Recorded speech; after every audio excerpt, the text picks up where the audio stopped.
Discrimination से संघर्ष करना है। भ्रूण हत्या, घरेलू हिंसा और अन्य अत्याचार जैसे मुद्दे काव्यश्री कुछ ऐसे माध्यम से सबको सतर्क करना चाहता है कि इनसे आप सिर्फ खुद की जिंदगी ही नहीं, अपने आसपास के सभी वर्ग के लोगों की जिंदगी में सवाल करें और कुछ सकारात्मक बदलाव से संघर्ष में जुट जाएं। क्रिएटिव लोग इसे इन्हीं नवीन तरीकों से बदला ला सकते हैं, सोशल चेंज ला सकते हैं और इसका बहुत गहरा असर होएगा हमारी आने वाली पीढ़ी पर। काव्यश्री की तरफ से एक छोटा सा ट्रिब्यूट भी to the women who have been part of our history, who had the vision to make a difference, who struggled for change and showed leadership. I want to salute the women of India who are pioneers of contemporary women's movement. They charted new territories, showed new horizons, and struggled to create a women's space by raising issues of historical discrimination. And with you, I want to salute the millions of women in our personal lives, the custodians and torchbearers of intergenerational aspirations. We were able to gain from the experiences of our mothers and grandmothers, which helped us to contribute to the intangibles of raising self-esteem and self-confidence of women younger to us. These are women who touched our hearts and minds. काव्य संग्रह और मैं गजल बनूं तुम्हारी गजल संग्रह।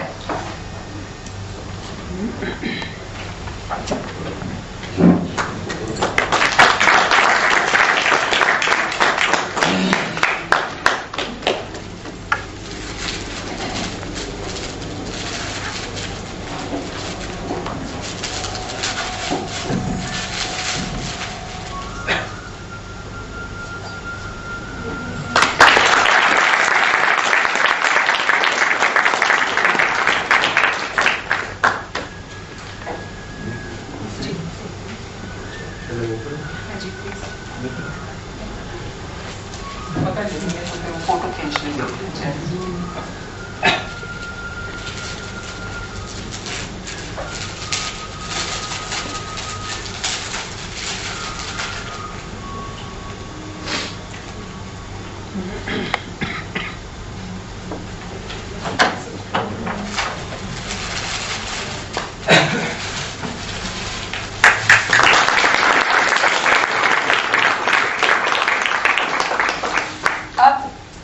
काव्यश्री व लेखिका सरबजीत सर के परिचय में सिर्फ कुछ शब्द कहना चाहूंगी। दिल्ली विश्वविद्यालय से हालांकि एमए इंग्लिश में किया, पर अपने अंदर की गहराई को प्रकट किया तो अपनी भाषा में। ये कहती हैं कि इकलौती हैं थीं, पर जो इनसे मिलते हैं जानते हैं कि इनका पेन नेम सरबजीत सर कितना एप्रोप्रिएट है।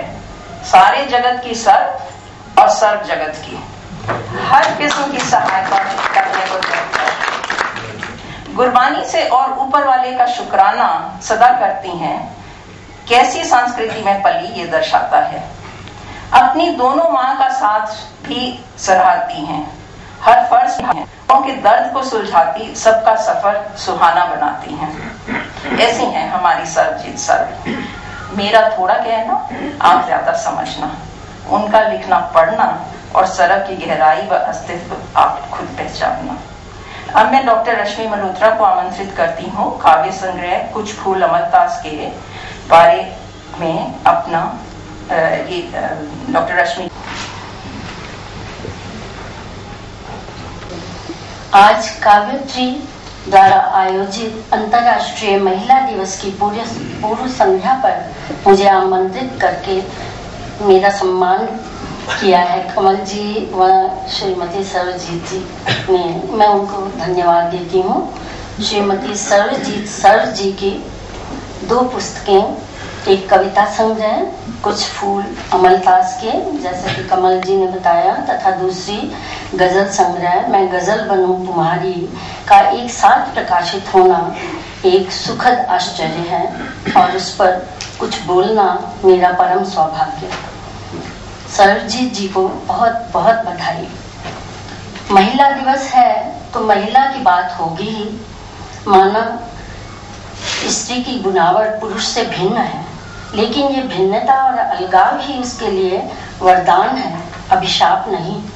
जो लोग स्त्री जनों को अभिशाप मानते हैं उनको मैं बताना चाहती हूँ कि यह अभिशाप वे अभिशाप है, जबकि उसका अस्तित्व तो उसकी शक्ति है, क्षमता है कमजोरी नहीं। स्त्री एक सामाजिक इकाई है, न कि व्यक्तिगत संपत्ति। अपने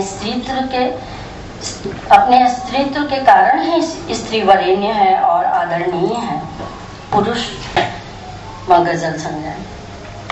प्रेम से सबको जीत लेने वाली सरजीत सर का नाम साहित्य जगत में कोई इतना भी अनजाना नहीं है। पत्र पत्रिकाओं में छिटपुट दिखाई देती हैं उनकी रचनाएं, अभिन्न मित्र मंडली में गुनगुनाई जाती हैं उनकी गजलें।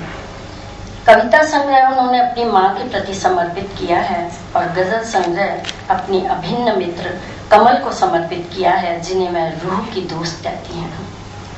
आज मैं यहाँ पर कुछ फूल अमलतास के कविता संग्रह की बात ही करूंगी।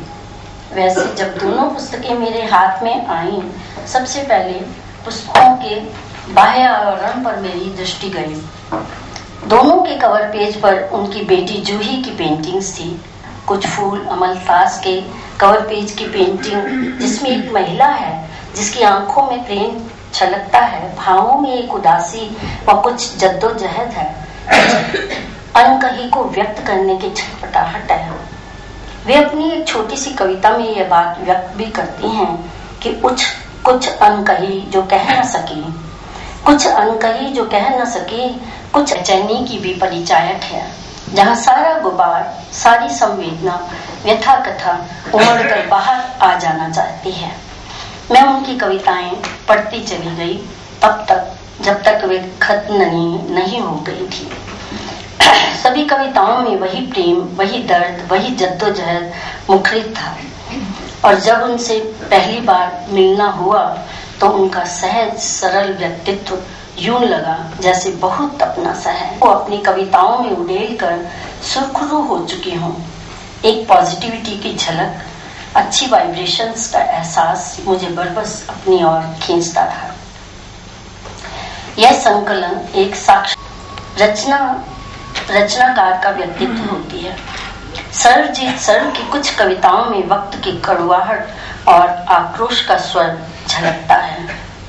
फासला पृष्ठ 78 पर की रचना देखिए।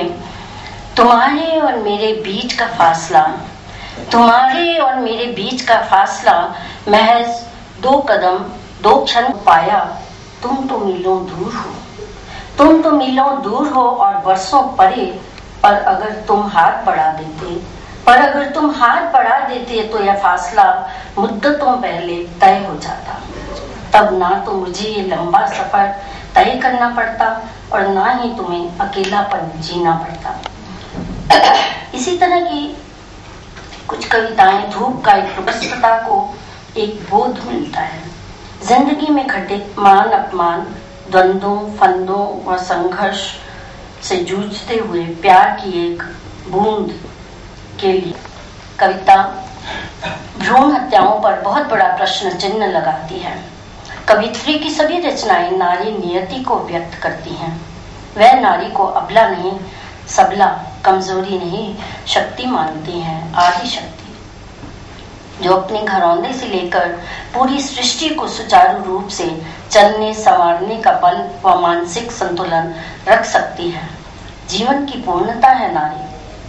माँ और माँ कहूँ या बेटी में रिश्तों के खुशनुमा एहसास को पिरोया है सरजीत जी ने और मानसिक संबल का प्रतीक भी माना है। यह माँ की स्मृति में लिखी एक दोनों निश्चल कविताएं हैं और सरसता का परिचायक हैं, जो एक उनकी अपने आपके नाम कविता से भी साफ झलकता है।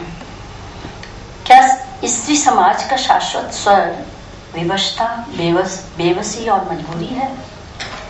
यदि हाँ, तो सरजीत ने उनसे उभरने का कार्य भी बखूबी किया है। उन्होंने संघर्ष की जिन राहों से संघर्ष की जिन हर बार तो अभिमन्यु चक्रव्यूह में दम नहीं तोड़ सकता ना, फिर भी कहती हैं कि एक रिश्ता निभाना होता है और एक होता है रिश्ते जीना। कई रिश्ते कितनी गिरोहों में बंधे रह जाते हैं, कई रिश्ते सांस नहीं ले पाते, घुटन में ही जीवन बिता देते हैं। सो आओ हम